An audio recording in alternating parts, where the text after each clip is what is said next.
Olá, graça e paz da parte do Senhor Jesus.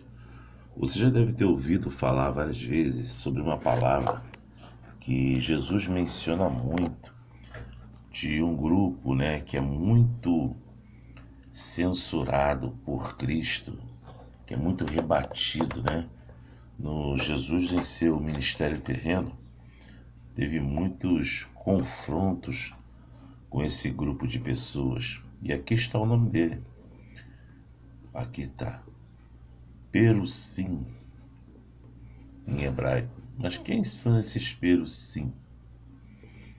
Nada mais, nada menos que os fariseus, que era uma elite, um grupo de elite, que chama-se de Perusim, que era fariseus.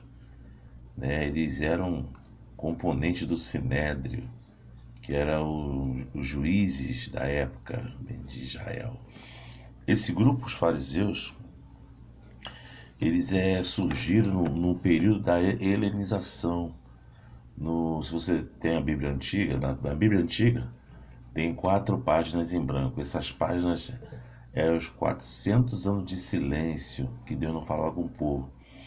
E o período da helenização, o período greco-romano, houve só uma troca. A Grécia saiu e entra Roma, mas a Grécia entrou com a cultura, com a sabedoria, com a leitura, e Roma entra muito com a força. Então, esse período surgiu vários grupos, e entre eles está o fariseu, o Perusim, que a palavra fariseu significa, pasme os senhores, perdão, essa palavra significa separado, santo. Eles eram um grupo separado, os Perusims, que surgiu por volta do século II, antes de Cristo. Eles surgiram ali. Era um grupo que observava muito a Torá, que estudava a Torá, mas com o tempo eles foram se corrompendo, foram deixando os ensinamentos, foram se corrompendo, e tornou-se um dos grupos mais opositores de Cristo na época. Então nós temos que ter cuidado para não fugirmos da pureza do Evangelho. Amém? Foi isso que aconteceu com os fariseus.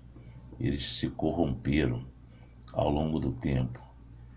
Eu fico pensando às vezes em pessoas que se corrompem também. Vão se corrompendo, o poder vai entrando, a ganância toma conta, e a pessoa vai se corrompendo, vai deixando a pureza do Evangelho e se torna um verdadeiro fariseu. Você sabia que tem muita gente que é fariseu, que se corrompeu, mas acha que a religiosidade dele é mais forte do que as outras. Aí começa a criar preceitos, regras. Os fariseus faziam isso. Tinham preceitos, regras, colocavam um jugo nas pessoas, amedrontava as pessoas, engessava as pessoas. Isso é uma coisa terrível, que acontecia muito na época de Jesus. Amém? Mas que Deus possa guardar a pureza do Evangelho, nos guardar nossa vida, nossa alma, em nome de Jesus. Amém? Deus te abençoe. Fique na paz em nome de Jesus. Amém.